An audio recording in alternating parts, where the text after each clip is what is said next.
Someone out there is sitting on over $100 billion worth of Bitcoin. They have never spent a single coin, never moved it, never logged in.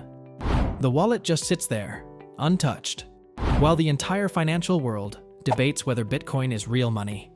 And here's the part that should terrify you. Nobody knows if that person is still alive.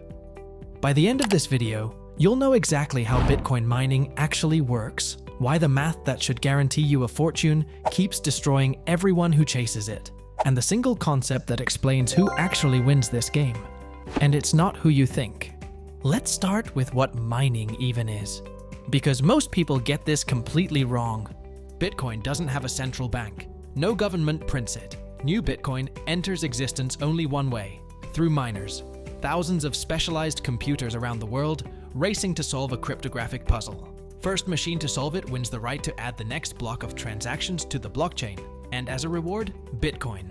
Right now, that reward is 3.125 Bitcoin per block. A new block appears roughly every 10 minutes. That's 450 new Bitcoin created every single day. And the only way to get any of it is to outcompute everyone else on Earth. That's the entire business. Here's the first thing nobody shows you about that business. The math looks simple. Hashrate times Bitcoin price, divided by global competition, multiplied by time. But every single thing you build on top of that equation bleeds money in ways nobody warns you about. The machines themselves are called ASICs, built to do exactly one thing: solve Bitcoin puzzles. They can't browse the internet. They can't run a spreadsheet. They generate heat and they generate Bitcoin. That's it. The best ones today cost around $16 per terahash of computing power. In 2022, that same terahash cost $80. The machines got cheaper, but here's the catch that changes everything. The moment you turn them on, you have one expense that never stops: electricity. Electricity is 50 to 70% of everything it costs to run a mining operation. The cheapest industrial miners on Earth pay around 2 cents per kilowatt hour. Anyone paying more than 5 cents isn't really mining Bitcoin. They're paying the electric company to generate warm air. Mining a single Bitcoin requires 854,400 kilowatt hours of electricity. The average American home uses about 10,500 kilowatt hours per year. That means mining one Bitcoin burns through 81 years of residential power. Let that sit for a second. Now here's where it gets interesting. Because if the margins are this brutal, why do massive companies keep pouring billions into this? Meet Mara Holdings, the largest publicly traded Bitcoin miner in the world. They run 58 exahashes per second. 1 exahash is 1 quintillion calculations. That's a 1 with 18 zeros, happening every single second. Mara does 58 of those, continuously. They're sitting on 50,000 Bitcoin in reserves, at Bitcoin's 2025 peak of $126,000 per coin. That reserve was worth $6.3 billion, just sitting in a digital vault. Not spent, not sold, just held. That's the strategy the biggest players discovered. You don't mine Bitcoin to sell it, you mine it to accumulate it, because the machine that prints the money is worth more than any single withdrawal. But here's the number that should stop you cold. The total average cost to produce one Bitcoin among publicly listed miners, including equipment depreciation and everything else, hit $137,018 in Q4 of 2024. Bitcoin was trading around $82,000 at the time. The machines were printing coins worth less than it cost to make them. The entire industry was operating at a loss, and most of them kept going anyway. That's how irrational this business can get. Wait, here's the moment where everything flips. What if you didn't just join the race? What if you owned it? What if you controlled more than half of all the mining power on the entire Bitcoin network? That's called a 51% attack, and it is the most feared scenario in all of cryptocurrency. Here's why.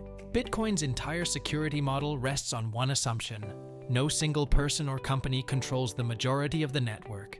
If they did, they could do something catastrophic. They could double spend. Buy something with Bitcoin, confirm the transaction, then secretly rewrite the blockchain to reverse it and keep the money. Same coin spent twice. Over and over. Systematically. They couldn't steal coins from other wallets, but they could drain their own transactions indefinitely. And here's the thing that makes this even wilder. The anonymous creator of Bitcoin Satoshi Nakamoto, may have actually done this. In 2009, during Bitcoin's very first year of existence, researchers believe Satoshi launched what looks like a 51% attack on his own network, not to steal anything, to test it. At that moment, Satoshi was probably the only person with a computer connected to the network. He wasn't attacking Bitcoin, he was running quality control on the system he'd just built, stress testing it, making sure it held. Then, as more honest miners joined, he gradually stepped back and then disappeared completely. He left behind 1.1 million Bitcoin, never touched. At Bitcoin's 2025 peak, that was worth approximately $138.6 billion. The largest single Bitcoin fortune ever assembled by any human being, created by the one person who understood the system so completely that he trusted it enough to walk away from it entirely. Now, what would it cost to pull off that same attack today? Bitcoin's total network hash rate crossed 1 zettahash per second in 2025. To control 51% of that, you'd need to build or buy more than 500 exahashes of computing power. Analysts estimate the hardware alone would cost over $20 billion. Then you need the electrical infrastructure to run it. Then you'd have to do it secretly. Because the moment the network detects a majority attack, confidence collapses. The Bitcoin price craters. The coins you just stole are worth a fraction of what you paid to steal them. It's the most expensive self-defeating heist in human history. The attack that would break Bitcoin would simultaneously destroy the value of everything you were trying to take. Here's a number that should make you nervous about how close we already are to that line. Foundry USA, a single mining pool, currently controls about 30% of the entire Bitcoin network. One company, 30%. No attack, no manipulation, just scale. The entire industry watches that number like a hawk, because 30 is very close to the number nobody is supposed to reach. The security of a $2 trillion asset class rests entirely on the assumption that no single player ever gets hungry enough, or reckless enough, to push past 50%. So far, that assumption has held. Let's bring this back to the actual money question. 2 scenarios. Same math, completely different outcomes. Scenario 1. You're a small operation, a few hundred machines in a warehouse in Texas near cheap wind power. You're running 5 petahashes. On a good day, you earn 0.01 Bitcoin, roughly a few $100s. Your electricity bill is also a few $100s. The margin is razor thin, entirely dependent on Bitcoin's price. And the moment network difficulty increases, which it does automatically every 2 weeks, your slice of the reward shrinks. That difficulty increase happens precisely because more people like you joined, convinced the math would work in their favor.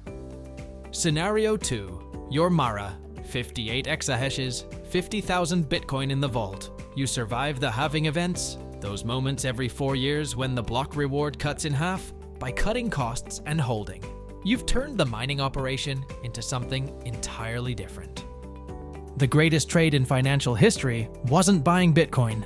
It was building the machine that creates it, then having the discipline to never sell what it made. Own the mine, not the gold. If you want to understand the systems that actually control where money flows, the infrastructure plays, the toll road businesses, the compounding machines, subscribe. New video dropping this week.